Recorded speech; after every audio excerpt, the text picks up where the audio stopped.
성도 여러분 안녕하십니까? 금요 성경 아카데미 평신도를 위한 조직신학 세 번째, 오늘은 성경론 두 번째 시간으로 정경, 외경, 위경의 차이에 대해서 하나님 앞에 성경 공부를 하도록 하겠습니다. 딱딱한 주제입니다. 당장 은혜가 되는 주제가 아니라 우리의 신앙 또한 우리의 신학적 지식의 폭을 넓혀주는 사고를 하게 되는 중요한 장면입니다. 다음 주에 있을 영지주의가 무엇인가가 굉장히 더 중요한 하이라이트가 됩니다. 오늘 그 전에 정경, 외경, 위경의 차이에 대해서 하나님 앞에 공부하겠습니다. 성경과 관련돼서 사용되는 용어 중에서 정경, 외경, 위경이라는 용어가 있습니다. 말 그대로를 풀이한다면은 정경은 바른 경전, 외경은 경 밖에 있는 것, 경전 밖에 있는 것, 위경은 경이 아닌 것, 거짓 위자죠. 거짓 경전이라는 의미가 있습니다. 자, 정경 한마디로 뭐냐면 우리가 지금 갖고 있는 신구약 성경 39, 27, 66권, 구약 39권, 신약 27권, 66권을 가리켜 정경, 캐논이라고 합니다. 캐논이라는 말은 히브리어의 까네라는 말에서 나오게 됩니다. 이게 지금 HW를 치니까 이제 이렇게 되는데 히브리어는 이렇게 씁니다. 그래서 까네 이렇게 읽습니다. 까네에서 유래된 말로서 줄기, 갈대, 저을 때라는 말 뜻입니다. 이 말이 헬라어로 넘어와서 까논 이라는 말이 되었고, 그 뜻도 단순한 막대기라는 의미에서 무엇을 재고 측량하는 기준, 표준이라는 뜻으로 그 의미가 변화하였습니다. 이것을 주후 4세기경 기독교에서는 정경이라는 의미로 사용하게 되었습니다. 이것은 기독교회가 하나님의 말씀이라고 고백하며 신앙과 행위에 대한 최고의 규범이요 절대적인 권위를 부여하는 성경을 의미합니다. 그러니까 우리의 신앙은요, 그 모든 것도 최고의 기준은 성경입니다. 성경적이냐, 내가 아무리 강렬한 체험을 했다 할지라도 그것이 성경 밖의 이야기라면, 성경에서 말하고 있는 것이 아니라면 그것은 거부해야 합니다. 그만큼 우리의 감정과 체험, 또 다른 인문학의 그 모든 책을 다 망라해서 가장 권위 있는 책, 하나님의 말씀이고 구원의 도리를 가르쳐주고, 또한 가장 중요한 죽음 후의 이야기, 신앙생활에서 규범이 되는 그 모든 것들을 얘기해 주는 것은 성경이고, 우리가 지금 가지고 있는 정경, 그것을 중심으로 신앙생활을 해야 됩니다. 이것은 진짜 중요한 사실이고, 성경 중심의 신앙생활이 가장 건강하고 건전한 신학이 됩니다. 자, 이게 정경이라는 말입니다. 즉 정경이란 성령의 영감을 받아서 기록된 책으로 표준적인 권위를 가지고 있으며 신앙과 생활에 대한 규범서를 말합니다. 오늘날 우리가 쓰고 있는 구약 39권, 신약 27권, 그것을 캐논이라고 합니다. 제가 공부했던 미국 Southern Baptist Theological Seminary, 미국 남침내 신학대학 구약학 박사과정에서 시험을 볼 때요, 시험 문제가 3문제가 나오는데 그 중에 한 문제는 언제든지 공개된 문제입니다. 그러니까 한 문제는 따고 들어가는 거죠. 그게 뭐냐 하면 성경의 캐노나이제이션, 정경화 과정에 대해 써라, 논술하라 라는 것입니다. 그리고 성경이 하나님의 말씀인 것을 증명하라, 이렇게 했습니다. 그 문제는 구약학 모든 박사를 하는 과정, 시험을 볼 때 공통적으로 공개된 시험 문제입니다. 왜 그럴까요? 제일 중요하기 때문에 그렇습니다. 거기부터 모든 것을 시작하기 때문에 그렇습니다. 이것을 인정하지 않으면 신앙이 성립이 될 수가 없기 때문에 그렇습니다. 우리는 성경을 중심으로 하나님이 누군지, 성경을 중심으로 성령님, 그리고 천사는, 마귀는, 교회는, 성도는, 인간이란 이 모든 것들을 공부하게 되고 배우게 되는데, 성경이 하나님 말씀이 아니다, 일반 문학서와 같다, 자유주의 신학처럼 말이에요. 그러면 우리가 공부할 필요, 평생을 두고 공부할 필요는 없는 것입니다.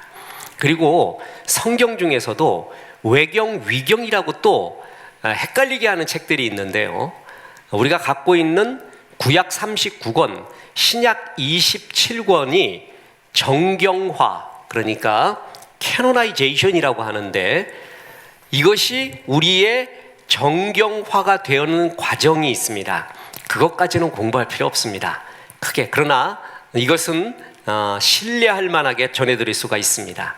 아무 문제가 없고, 그래서 지금 우리가 갖고 있는 구약 39권, 신약 27권은 정확무어한 하나님의 말씀입니다. 그리고 지금 우리가 갖고 있는 이 성경 외에 또 다른 성경이 첨가될 수 있을까? 없습니다. 그냥 지금 우리가 픽스된 이 성경을 가지고 신앙생활하기에 충분하고 충만합니다. 이것이 정경입니다. 자, 이 정경 이외의 것이 외경과 위경이라는 것이 있습니다.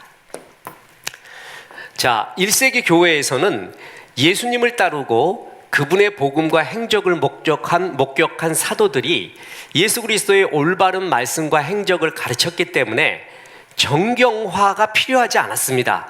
왜냐하면 사도들이 살아있어요. 그 사도들이 전해주면 되는 거예요. 제가 설교 시간에 말하지만 베드로님이, 요한님이 그냥 예수님과 함께 오늘은 어디에 갔었다, 그날은 어디에 갔었고 예수님이 이런 말씀을 했다, 그러면 그게 곧 설교예요. 얼마나 설교 준비도 안 하고 예수님의 말씀을 그대로 전하기만 하면 됐습니다. 그런 시대가 있었어요. 그때는 이 정경화의 과정이 크게 필요하지 않았습니다. 그런데 기억하십시오. 오늘보다 다음 주에 영지주의가 나오는데, 초대교회 가장 강력한 이단, 그리고 지금까지 이어지고 있는 이단, 최고의 이단이 바로 노스틱, 영지주의입니다.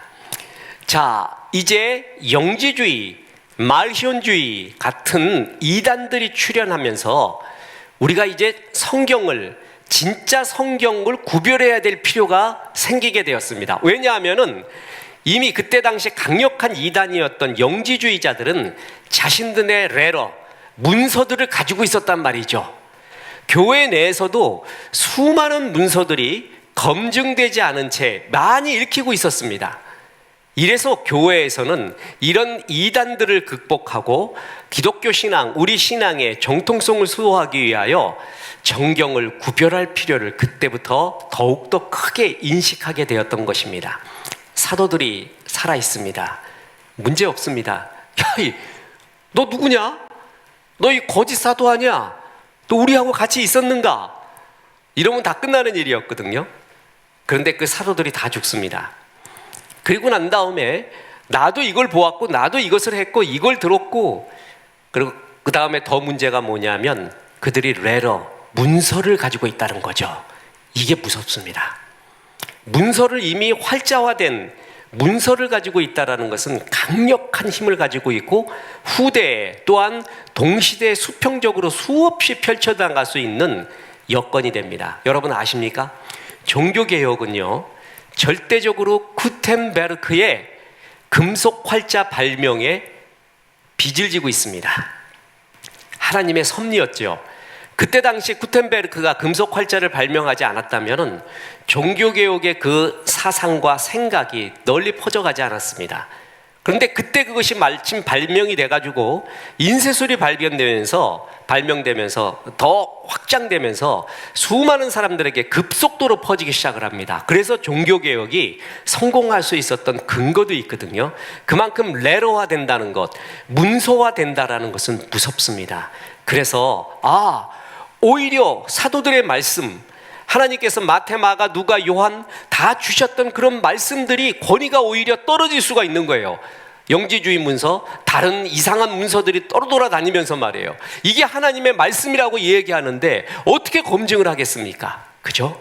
그래서 정경화, 캐노나이제이션이 절대적으로 필요한 과정이 다가오게 되었습니다. 그때부터 성경의 정경화 과정이 더욱더 박차를 가하고 오늘날의 우리의 정경이 확정된 것입니다. 정경 외에도 많은 책들이 보급됐는데 이런 책들을 외경, 위경이라고 부릅니다. 자, 이제 외경, 성경 외의 것, 성경 밖의 것이라는 의미죠. 그래서 비정경, non-canonical 책들을 가리키는 말이 됩니다. 이 말의 어원이 된 헬라어 아포크리파는 기본적으로 감추어진, 숨겨진이라는 의미를 가지고 있습니다.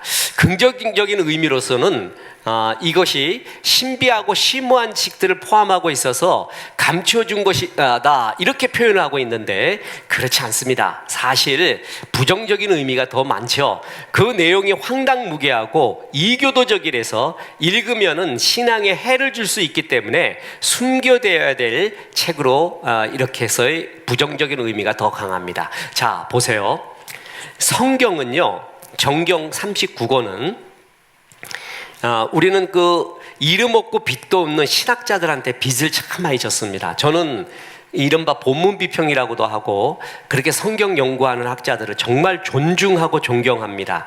누군지도 모르는데 창세기 1장 1절부터 계시록 마지막 장 마지막 절까지의 모든 단어를 전부 분석했습니다. 하나도 빼놓지 않고요. 신학이 이렇게 나부랭이가 아니죠. 그리고 비평학을 통과했습니다. 비평학이 뭔지 아십니까? 18세기 계몽주의 이후로 성경에 엄청난 도전이 일기 시작했습니다. 그 도전이 뭐냐면 성경이 하나님의 말씀인가 인간의 작품인가 라는 도전입니다. 그걸 통과한 게 성경입니다. 그게 비평학이거든요. 그래서 신학에서도요, 신학교에서도 이 비평학을 가르치는 신학교가 있고 안 가르치는 신학교가 있습니다.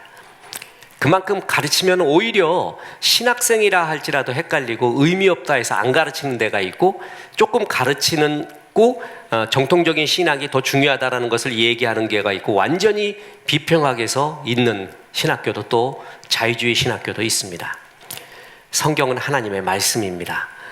자, 왜 이 말씀을 드리냐 하면은 성경 구절 하나하나가 전부 분석이 됐고요.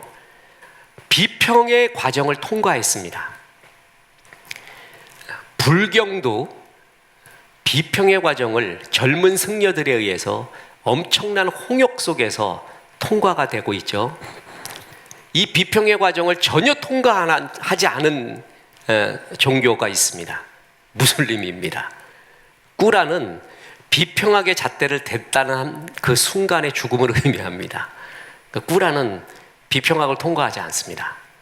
그런데 성경은 날카롭고 햄머 같고 그리고 무시무시한 그 비평학도 통과한, 그래서 정말 신뢰할 만한 하나님의 말씀입니다. 이래서 너무나 좋습니다. 저는 하나님이 나를 신학교 교수로 부르지 않았을까 그 사명을 가질 때가 있었습니다. 그리고 그때의 사명 중 3대 사명이 있었습니다. 저는 신학교 교수 하더라도 7년인가 10년 하고 난 다음엔 담임 목회를 하겠다라고 약속을 했습니다. 그 기간 동안에 일반 성도들이 알아듣기 쉬운, 깊고 쉬운 구약학을 만들자, 개론을 만들자, 평신도를 위한, 또 하나가 자유주의 신학에 물들어 있는, 그래서 성경의 권위가 수없이 도전받고 있는 이 세상 속에서 성경이 하나님의 말씀이라는 것을 자유주의 신학에 대항해서 학문적으로 객관적 보편 타당성이 있고 이성적으로 날카롭게 증명하는 것, 그것이 저의 사명 중에 또 한 사명이었습니다. 그래서 하나님이 저를 그 방면으로 쓰지 않을까 이렇게 생각도 했었습니다. 어찌됐든 왜 이 말씀을 드리냐 하면, 그래서 평생을 성경 연구하는 사람이 있습니다. 그죠? 근데 평생을 외경이나 위경을 연구하면서 평생을 드리는 사람이 있다면 좀 안타까운 사람입니다. 그만한 가치가 없기 때문에 그렇습니다. 영지주의 문서도 그렇습니다. 조금의 유익은 있습니다. 뒤에 보면 알겠지만. 그러나 그 시간 가지고 정경화된 성경을 연구하는 것이 100배 낫습니다.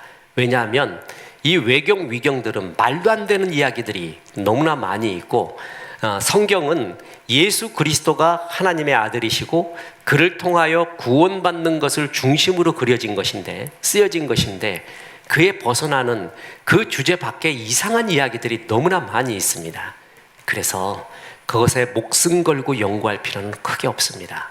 우리의 평생토록 성경 읽고 성경만 연구해도 시간이 모자랄 판입니다.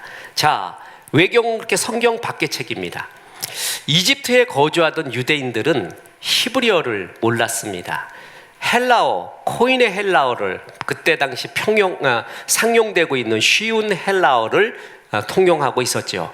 그래서 이 유대교 경전인 구약 성경을 번역해서 헬라어로 기록해야 되겠구나. 지금 히브리어를 모르는 아이들을 위하여 헬라어로 구약 성경을 번역하자라고 해서 만든 게 셉튜아진트 70인역 성경입니다. 이때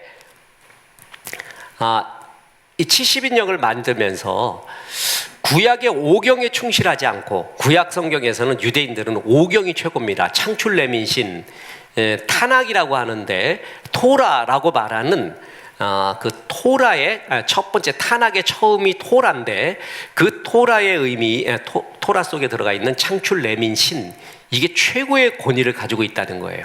이 5경의 전통에 충실하지 않고 히브리 원본이 없다고 여겨지는 문서들을 외경으로 구별하기 시작을 합니다. 자, 그래서 이 외경, 정경이 구별이 됩니다.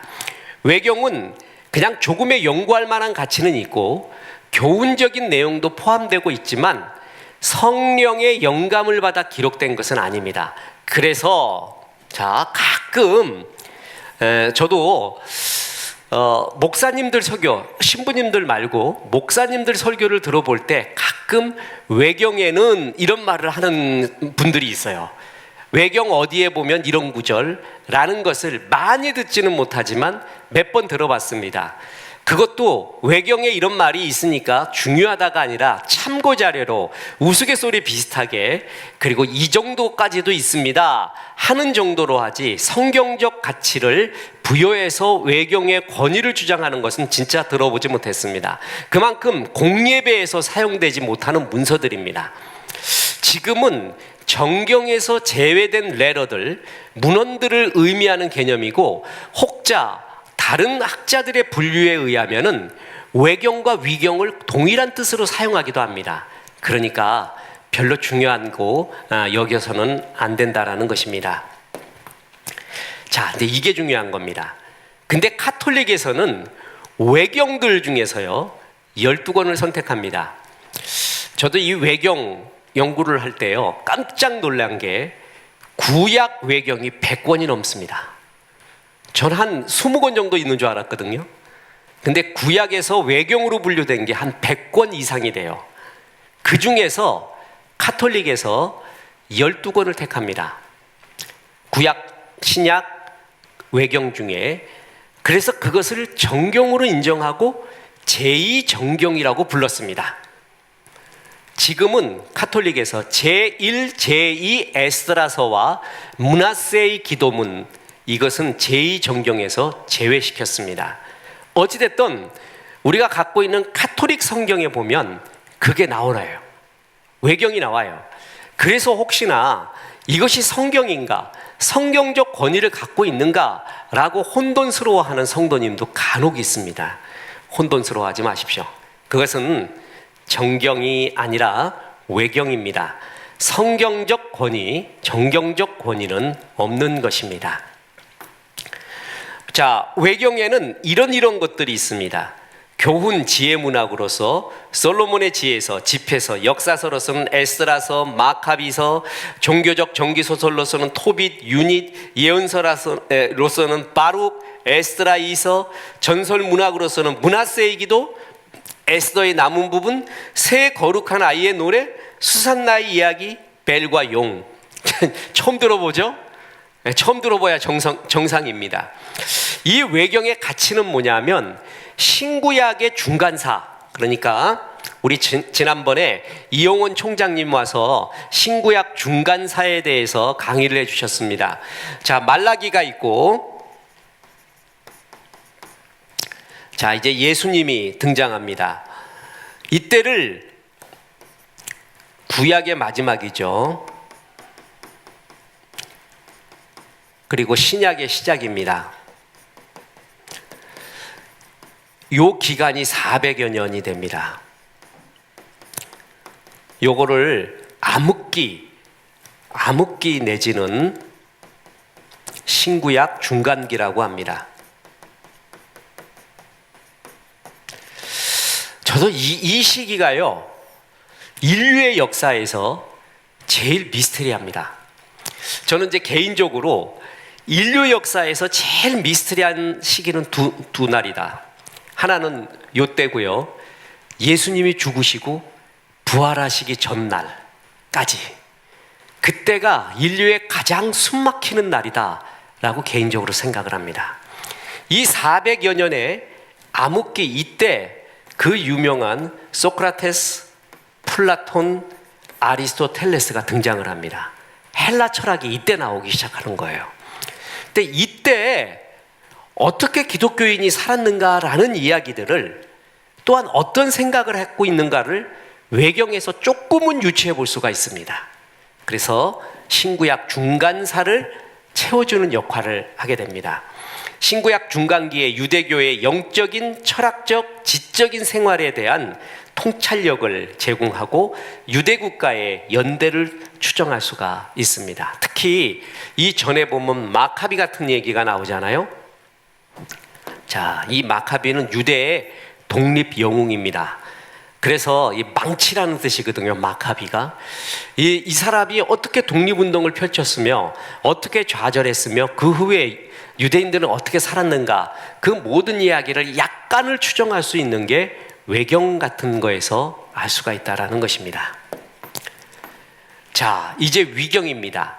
위경은 헬라어 퓨시데피그라파를 번역한 것인데, 이 퓨시데피, 이게 가짜라는 거죠. 이 낱말의 본래 의미를 살리자면은 가짜 이름을 붙인 글들 또는 가명으로 쓰여진 글들이라고 합니다.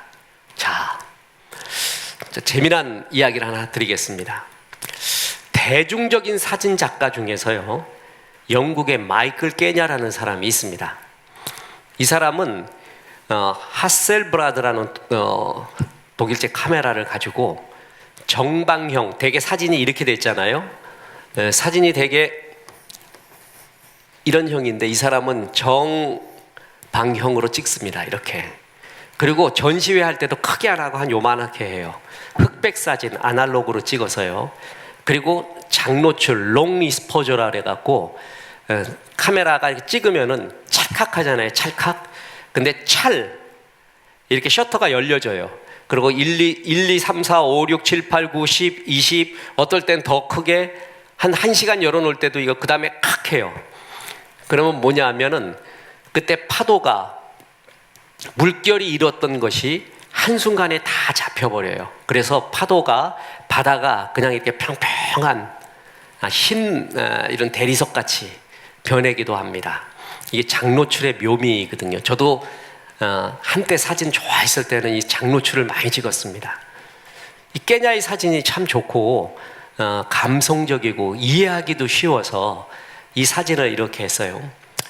그래서 장난을 좀 쳐볼까 해가지고 깨냐와 같이, 거의 깨냐와 같은 풍, 만약에 지금 이 장면을 마이클 깨냐가 봤으면 어떻게 할까, 그래서 찍었어요. 똑같이. 그리고 나서 어떤 사람들한테 장난을 쳤습니다. 그래서 깨냐의 사진 5개를 딱 걸어놓고 내 사진도 딱 걸어놔요. 이렇게. 그렇게 해놓고 난 다음에, 자, 이 깨냐의 사진 좋지요? 지금 내 사진 앞에 누구의 이름을 붙였어요? 마이클 깨냐. 내가 찍었다 그러면 할 거예요. 근데 마이클 깨냐가 찍었다라고 얘기하면 어떻게 돼요? 와 하고 있어요. 일단 와 하고 먹어요. 그죠? 그리고 거의 비슷하게 찍었어요. 그랬더니 뭐냐면 진짜 와 그래요. 와, 대단하다. 다 좋대. 그리고 이제 이 중에 제일 좋은 게 뭐야? 그러고 이제 물어봤어요. 나는 속으로 내 걸 좀 택해봐라. 내 걸 좀 택해봐라. 그랬죠. 내 걸 택하지는 않았어요. 그런데 다 동일하게 봐요. 와, 그래요. 깨냐 거라 그러니까 가짜 이름을 붙인 거죠. 내 이름이 아닌. 자, 만약에 어떤 레러가 있는데요. 이 레러의 이름을 그냥 멋있는 책, 교훈이 되는 책이라고 하면 안 봐요. 그런데 뭐라고 얘기하냐면 예레미야가 쓴 글, 뭐 이런 식으로 얘기하면 뭔가 좀 달라지잖아요. 아, 대선지자 예레미야가 썼구나. 그래서 거기에 딱 마음을 두게 될 거예요. 이게 위경이에요. 가짜 이름을 붙인 글이에요. 가명으로 쓰여진 글입니다. 자, 이게 뭐냐 하면은 이 책의 진짜 저자의 이름이 아니라 이 책의 권위를 인정받기 위해 역사적으로 중요한 인물들의 이름을 저자로 기록한 책들입니다. 유명한 인물이나 시대와 연관시키고 있다는 점에서 바로 퓨슈데피 그라파, 가짜 책이라는 뜻입니다. 자, 이것도 신구약 중간기에 많이 나오게 된 책입니다. 특징은 저자의 이름을 유명한 이름으로 붙였습니다. 권위 있게 하고 많이 일으키게 하기 위해서요. 그런데 어떤 건 저자도 없습니다. 위경의 대부분 문헌들은 아담, 에녹, 아브라함, 이삭, 야콥, 요셉, 모세, 다윗, 솔로몬, 이사야, 예레미야, 바룩, 에스라와 같은 구약의 주요 인물들의 작품으로 위장되고 있습니다. 이 사람들이 썼다는 거예요. 거기에 이름을 붙여줘요. 그럼 와 하고 있는데 연구해 보면 아닙니다. 다시 말합니다. 성경 연구하던 신학자들을 우습게 보지 마십시오. 천재들입니다. 그리고요, 이게 진짠가 가짜인가 성경만큼 공격을 많이 당한 것이 없습니다. 성경만큼 진위 여부를 가리는데 목숨을 걸었던 것도 없습니다. 뭐 이런 얘기도 하잖아요. 셰익스피어가 진짜 실존 인물이냐. 셰익스피어 작품의 여러 문체들을 보면 이건 셰익스피어 같고 이건 아닌 것 같고 또 뭐 같고 이렇게도 분류하고 막 연구하잖아요. 그게 비평학이에요. 비평학. 쉬운 게 아니에요. 그럼에도 불구하고 우리가 갖고 있는 신구약 정경이 하나님의 말씀이라는 것이 그 수많은 공격 속에서 버텨오고 견뎌오고 이겨왔습니다. 대단한 것이죠. 제가 과학 이야기를 할 때 법칙, 무슨 법칙이라는 말이 있죠? 그 앞에 이론, 정설, 가설 이런 게 있다고요. 이것도 물론 뭐 학자에 따라 이렇게 분류를 하지는 않습니다. 그런데 법칙이라는 것은요, 어떤 것이 딱 나오면 이게 법칙이다라고 말하면은 하루아침에 되는 게 아니에요. 적어도 100년은 지나야 될 거예요. 50년, 최소 50년에서 100년은 지나서 수많은 공격을 받아요. 그래도 버텨내는 거예요. 이것만큼은. 그게 법칙이 돼요. 법칙은 과학에서도 많지 않습니다. 법칙이 최고입니다. 그 전에 이론이라고 그러고 정설, 가설이라고 합니다. 이론은 아직 깨지지 않은 정설이라고 얘기하면 됩니다. 그 얘기는 뭐죠? 언제든지 깨질 수가 있다는 것이죠. 아직 깨지지 않는 정설, 그 전에 게 가설입니다. 설교할 때도 말했죠. 빅뱅은 어디에 속한다고 보세요? 빅뱅은 법칙입니까? 이론입니까? 정설입니까? 가설입니까? 절대 법칙은 아니죠. 아직. 빅뱅 연구하고 빅뱅을 주장하는 학자들 사이에서도 설레설레합니다. 아직 증명할 것이 또 괴로운 것이 너무나 많다고. 여러분은 어디에 속한다고 봅니까? 어떤 사람은 이론이라고 하고 어떤 사람은 정설이라고 하고 어떤 사람은 가설 수준이라고 말합니다. 자, 성경은 법칙에 속합니다.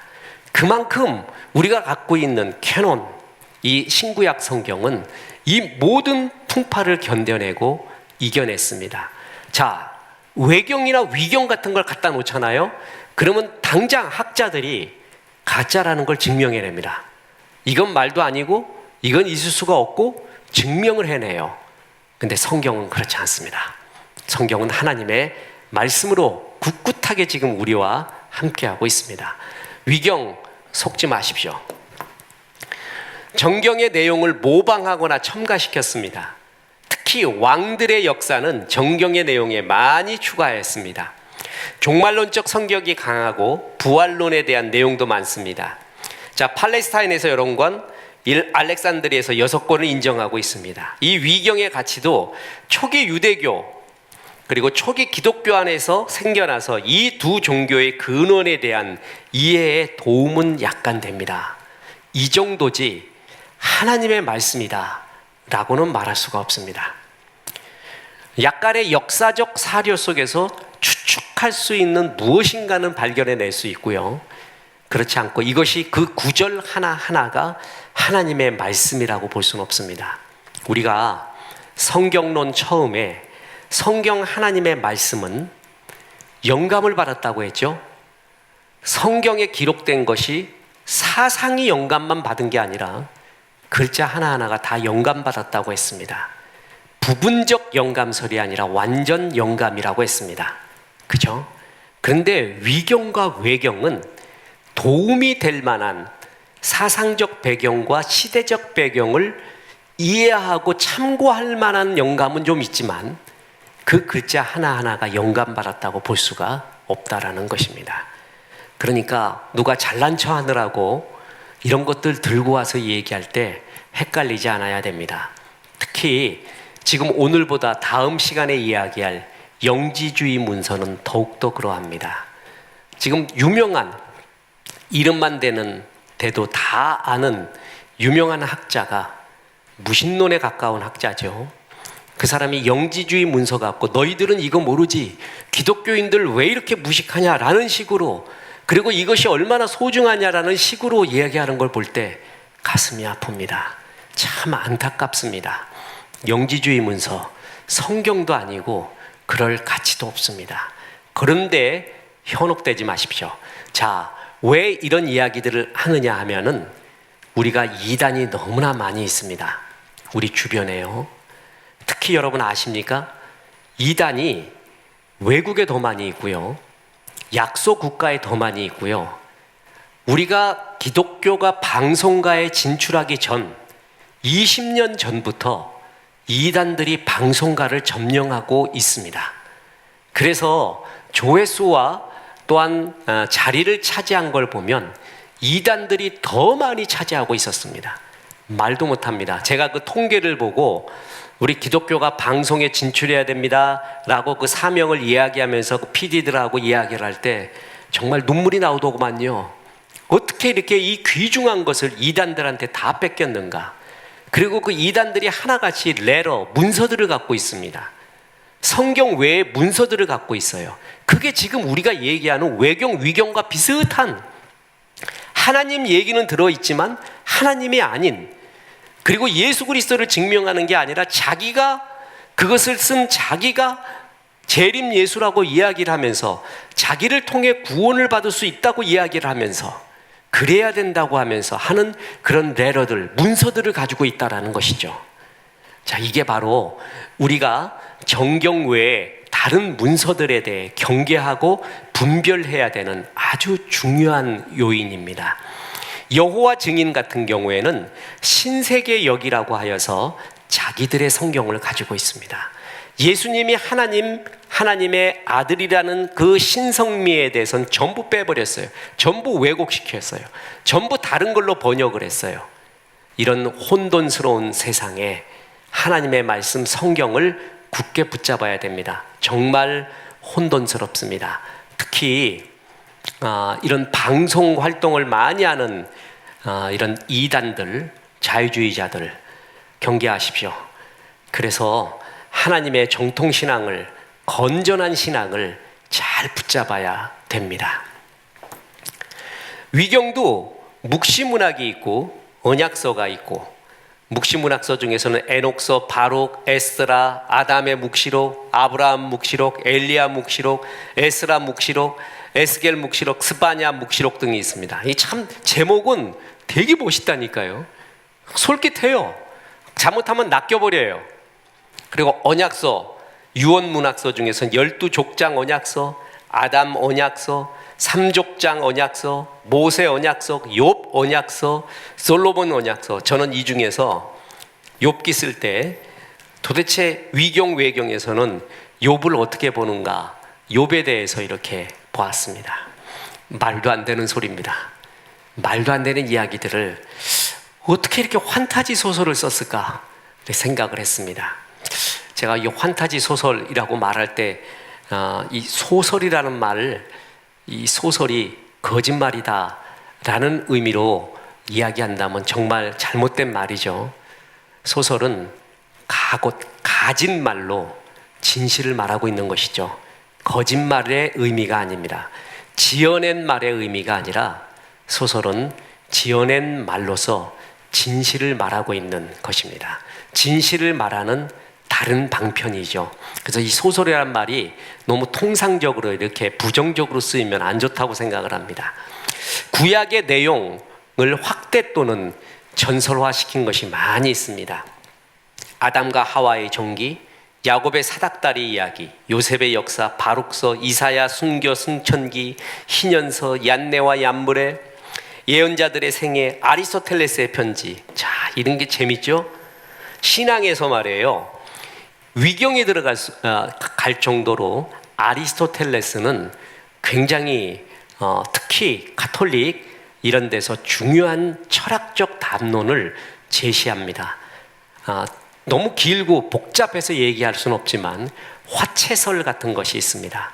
그 화채설이 신부들이, 사제들이 성만찬을 할 때 포도주가 그 떡이 실질적으로 기도를 할 때 화채, 뭘로 변해요?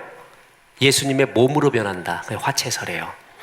그리고 기도할 때 포도주가 진짜 예수님의 피로 변해요.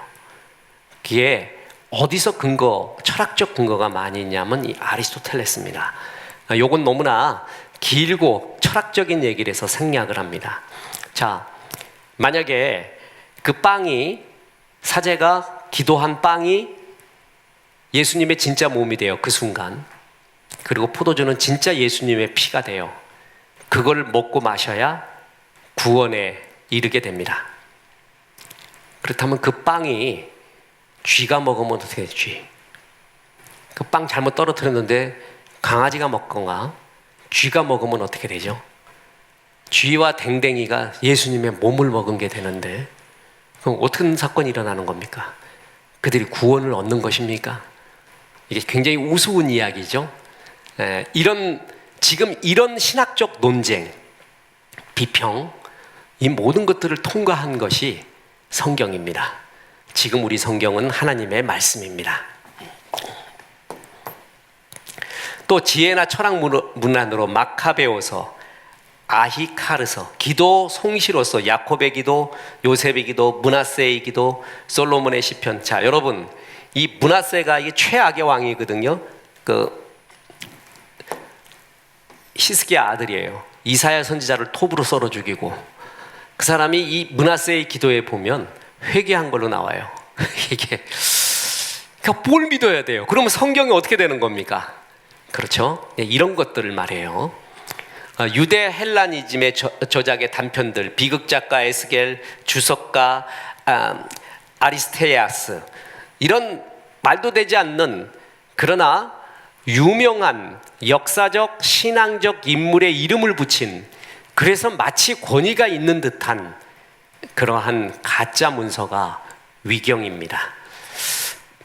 우리 주변에 이렇게 거짓들이 참 많이 있습니다. 영화 제작자 로버트 에반스가 이런 말을 했습니다. 스토리에는 세 가지가 있다. 네 편, 내 편, 그리고 진실.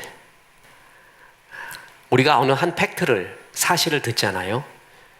그런데 우리 모두는 그걸 사실로 보지 않는다라는 것이죠.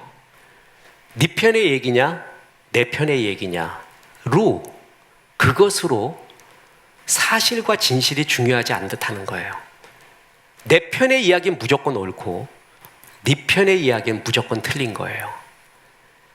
그게 확증 편향에 빠져있는 우리 인간들의 모습이죠. 스토리에는 세 가지가 있다. 네 편, 내 편, 그리고 진실. 진실을 말하는 자. 이만큼 초대교회에서도 네 편, 내 편, 거짓들이 그렇게 많았습니다. 그 중에 진실을 잡는 자, 그 진실이란 말이 바로 아멘이라는 말입니다. 아멘 아멘 베고소이, 그게 진실로 진실로 너희에게 말하노니. 아멘의 여러 가지 뜻 중에 하나가 바로 진실이고, 아멘의 뜻 중에 하나가 하나님입니다. 그러니까 우리가 아멘 하는 순간 믿습니다, 찬송합니다, 진실로 받아들입니다, 하나님 이름까지 다 부르는 아멘 하나에 엄청난 것이 들어가 있는 것이죠. 이 가운데 진실을 잡는 자가 바로 그리스도인입니다. 이때 당시에도 헷갈리게 하는 그렇게 많은 거짓 문서들이 많았다는 거예요. 지금도 그렇습니다. 선지자도 거짓 선지자가 어떻게 그렇게 많았는지 모릅니다. 참 선지자보다 거짓 선지자가 더 많았습니다. 지금도 우리의 신앙을 갉아먹는 거짓 스승들과 거짓 가치관과 거짓 이야기들이 우리 가운데 넘쳐나고 있습니다. 이런 가운데 하나님의 말씀을 굳게 붙드시기 바랍니다. 유대인들은 우리와 다른 성경 분류를 합니다. 그래서 유대인의 성경을 타낙이라고 합니다. 이 타낙이 뭐냐면 T, N, K, 여기에 R을 다 붙인 거예요. 그래서 타낙이라고 하는데 뭐냐면 토라, 네빔, 케투빔, 여기에 첫자 타나크, 요 첫자를 딴 거예요. 그래서 이거를 타낙이라고 부르고, 유대인들은 요 분류로, 타낙의 분류로 합니다. 토라라고 해서 창출레민신을 성경 중에서도, 구약 성경 중에서도 최고의 권위로 봅니다. 이것이 제일 최고의 권위다 라고 봅니다. 우리는 모든 성경이 다 동일한 하나님의 말씀으로 보잖아요. 근데 여기는 이걸 최고의, 유대교들은 보고 있습니다. 예언서 중에 여호수아서가 들어갑니다. 예언서에 여호수아가 들어가네? 우리는 달리 분류를 하는데 말이에요. 그죠? 이런 이야기들, 또 성문서 중에 이러이러한 것들이 있습니다. 자, 우리 기독교인들은 달리 분류하죠. 자, 아까 예언서가 아니라 여호수아 같은 경우에는 역사서를 분류하고 시가서가 있고 대선지서, 소선지서가 있는데, 대소라는 것은 크다, 작다, 중요하다가 아니라 분량이 많은 것을 대선지서라고 합니다. 분량이 적은 것을 소선지서라고 하지, 권위는 동일합니다. 대선지자가 이들이고 작은 선지자가 이들이라는 의미가 절대 아닙니다. 분량이 작을 뿐입니다. 그죠? 이렇게 분류도 달리하고 있습니다. 신약 성경은 우리가 많이 알다시피 이렇게 분류를 하고 있습니다. 예일대학교의 전 총장인 윌리엄 리온 펄프스 박사는 이런 말을 했습니다. 나는 대학 교육의 중요성을 전적으로 인정합니다. 그러나 나는 대학을 나오지 않고 성경만 아는 사람의 지식이 성경을 모르고 대학을 졸업한 사람의 지식보다 훨씬 가치 있다고 믿습니다. 참 멋지죠? 정말 멋집니다. 글도 모르시는 어머님, 할머님들이 그 순수하고 순진한 기도를, 그런데 어떻게 그분들이 신약 성경을 줄줄 외우는지, 글도 모르시는 분들이 찬송가를 어찌 그리 잘하시는지, 하나님은 이들이 갖고 있는 하나님에 대한 지식, 그리고 세상에 대한 지식을 더욱더 높이 봅니다. 순수 신앙으로 이들은 가지고 있다라는 것이죠. 자, 초대교회부터 거짓들이 이렇게 많았습니다. 진리를 가리는, 살짝 빗나가게 하는 거짓들이 이렇게 많습니다. 하나님께서는 아가서에서 너희 포도원을 허무는 작은 여우를 조심하라고 했습니다. 큰 여우는 총으로 쏘면 됩니다. 금방 드러납니다. 근데 포도원을 뿌리채 다 망가뜨리는 것은 작은 여우입니다. 우리 주변에 진짜 같지만 진짜가 아닌 작은 가짜들이 참 많이 있습니다. 이 가운데 진짜를 잘 붙드십시오. 혹시나 어떤 사람이 여러분을 붙잡고 나하고 5주 동안만, 6주 동안만 성경 공부를 목사님 모르게 합시다. 교회에는 알리지 마십시오. 당신 참 하나님이 사랑하는 것 같습니다. 나하고 성경 공부합시다. 하나님이 당신 부른 것 같습니다. 라고 말한다면 절대 따라가지 마십시오. 그리고 혹시나 이상하다고 하면은요, 그 교회의 주보를 담임 목사님이나 담당 사역자에게 갖다 주십시오. 주보만 갖다 주면은요, 거의 가짜인지 진짜인지를 드러나게 됩니다. 근데 가짜인 사람들은 절대 안 줍니다. 주보를 만들지도 않고요, 주보를 주지도 않습니다. 그리고 비밀로 하라고 합니다. 너에게만 말한다는 식으로 하고 점점 이단의 소굴로 빠져들어가게 됩니다. 신비한 얘기를 해도 속지 마십시오. 그리고 교회에서 말해주지 않는 새로운 그 이야기를 한다고 해서 혹하지도 마십시오. 이미 여러분이 교회에서 10년 이상 신앙생활을 하면 들을 거 거의 들었어요. 그래서 그곳에 벗어나는 이야기를, 신비한 이야기를 하잖아요. 그러면 일단 경계하십시오. 거의 이단일 가능성이 굉장히 많습니다. 666이라는 얘기, 14만 4천이라는 얘기, 이긴 자라는 얘기를 많이 하면은 경계하십시오.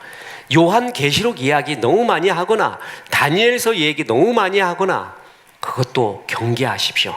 왜냐하면 이단들이 많이 사용하는 것이기 때문에 그렇습니다. 신비한 이야기를 하더라도 많이 경계하면서 정통 하나님의 말씀을 잘 붙잡고, 혹여 그런 것에 혼돈이 되는 것이 있다면 품지 말고 바로바로 담당 사역자들에게 이야기를 해 주십시오. 그래야 보호를 받을 수가 있습니다. 목자 있는 신앙생활의 중요성이 여기 있습니다. 목자 없는 신앙생활을 하면은 이것저것 다 주워들어요. 그리고 뭐가 진짜인지를 모릅니다. 이런 가운데 이단에 빠지기에 제일 쉽습니다. 하나님의 말씀 굳건히 붙잡고, 주의 교회 굳건히 붙잡고 하나님의 은혜의 도가니 속에 잘 사시기 바랍니다. 오늘 좀 딱딱한 음식이었습니다. 그러나 우리의 폭넓은 신앙을 위해 배워야 할 조직신학의 한 분야였고, 다음 주에 하게 될 영지주의도 굉장히 중요합니다. 이 영지주의 문서를 통해 또 우리의 굳건한 신앙을 잘 지키는 귀한 종들 되기를 주 예수의 이름으로 축원합니다. 기도하겠습니다. 하나님, 거짓과 위선이 그리고 네 편 내 편만 엄청나게 혼돈스럽게 하는 이 세상 속에서 주의 말씀, 하나님의 말씀을 굳게 잡게 도와 주시옵소서. 주의 하나님의 말씀, 성경을 종들에게 허락하여 주시니 감사합니다. 이 말씀 굳게 잡고 한 번밖에 없는 인생 전도선교 구제하며 빛과 소금의 역할을 하는 귀한 종들이 되게 도와주옵소서. 몸이 아픈 성도님들에게 함께하여 주옵소서. 힘과 용기를 주옵소서. 가족들에게 위로와 평안을 주시옵소서. 예수님의 이름으로 기도했습니다. 아멘.